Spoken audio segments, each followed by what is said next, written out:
Oi pessoal, tudo bem com vocês? Eu espero que sim. No vídeo de hoje, como vocês viram no título, eu vou estar mostrando para vocês como eu faço para lavar roupa branca e desencardir roupas brancas na máquina de lavar.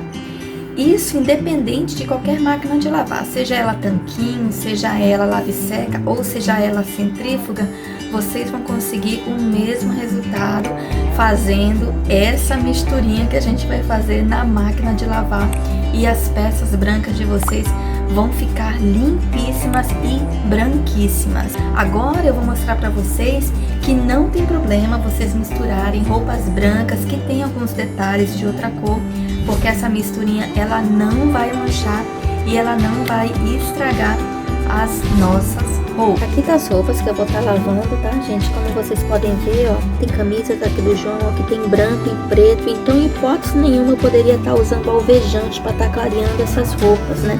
E desencardindo. Essa aqui também, ela tem detalhes ó, em branco e preto. Essa aqui tem uma estampa em azul, por isso eu vou estar usando essa misturinha, porque ela é muito eficiente e deixa as roupas branquíssimas.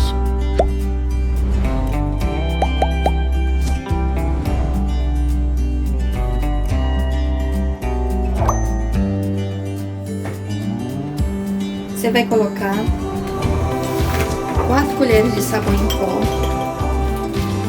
e 2 colheres de bicarbonato de sódio.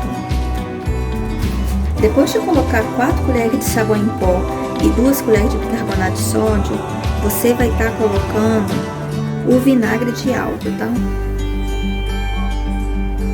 Não se preocupe que vai gerar um pouquinho de espuma. Aí você liga a sua máquina normalmente. Lembrando que é uma orientação dos fabricantes de sabão em pó, você deixar no máximo 2 horas essa roupa de molho, né? Então eu vou procurar aqui uma programação de lavagem que fique mais ou menos por 2 horas lavando essa roupa lá dentro.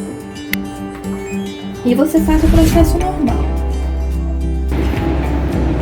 Aqui tá, as roupas já estão sequinhas, ó, mais branquíssima. Olha só, gente, como ficou muito bom o resultado. Muito bom mesmo. O sol hoje tá colaborando muito. Graças a Deus, vai secar tudo. Então podem fazer na casa de vocês essa misturinha sem medo, porque dá muito certo. Então pessoal, esse foi o vídeo de hoje. Espero muito que tenha ajudado, que vocês tenham gostado.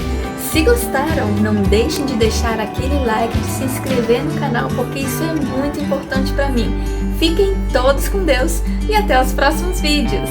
Tchau!